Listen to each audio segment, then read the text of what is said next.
And now here's the rewind of our big win versus the San Diego Chargers. Back in the day, the Shockers packed up their bags and jumped ship to San Diego. And now it looks like they hate San Diego because they want to come back to LA. Here's this week's Shockers versus the Chargers. Jason Campbell was our offensive player of the week. He was calm, cool, and collective and play faking like a madman. All the rooks showed up big this week. Valdir, McLean, and Jacoby Ford all had big plays for this team.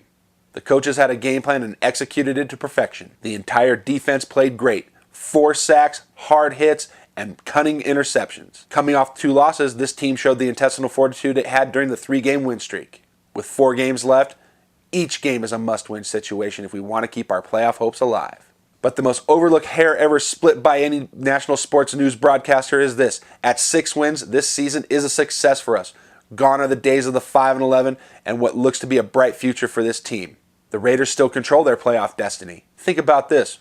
What would people be saying if we beat the teams we were supposed to beat? The San Franciscos and the Arizona Cardinals. Bronco fan, you can talk about next year all you want. We still control our own destiny, and that sticks in your craw like a crooked, rusty hook. Rolando McClain is our defensive player of the week. Jason Campbell is our offensive player of the week. Every game from here on out is huge. How does your no trophy having asses like that, San Diego?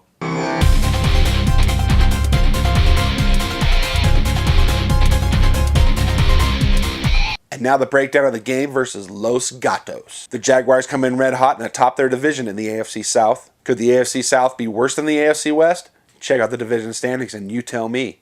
We play there and that sucks for us. Maurice Jones-Drew has 5 straight 100-yard games and must be slowed down if we have any chance to win.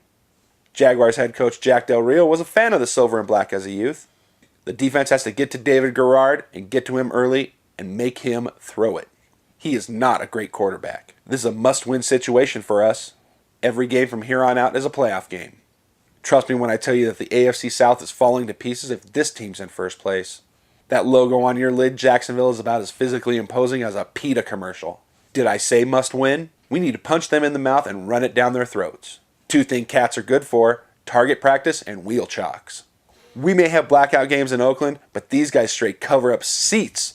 The last game of the season versus Kansas City looms large. Every game is important from here on out. And now, the douchebag of the week. This week here in the Nosebleed section, we are very proud to announce our first dual winner of the douchebag of the week, Mr. Pat Bolin. Pat. Mr. B, Mr. B, Mr. B. I expect so much more of a guy who cheated to win 2 Super Bowls. Come on now. You had all the cause in the world to fire his ass during McSpygate number 2. Didn't you know what you hired when you got this guy? Overzealous, arrogant, cocky, immature. Yeah, that's why you don't hire guys like this. Just like you're trying to fire him for cause, just like the same reason you hired him. For what reason? Because he was young and a bright mind. Quit trying to rip pages from Al Davis's handbook. Get your own history, Denver. This is our story, and we're sticking to it. And of course, any correspondence from you, the viewer, is always welcome. Feel free to contact us at RaiderDan@Facebook.com, RaiderDan at 5280 at Twitter, and of course, RaiderDan5280 at gmail.com.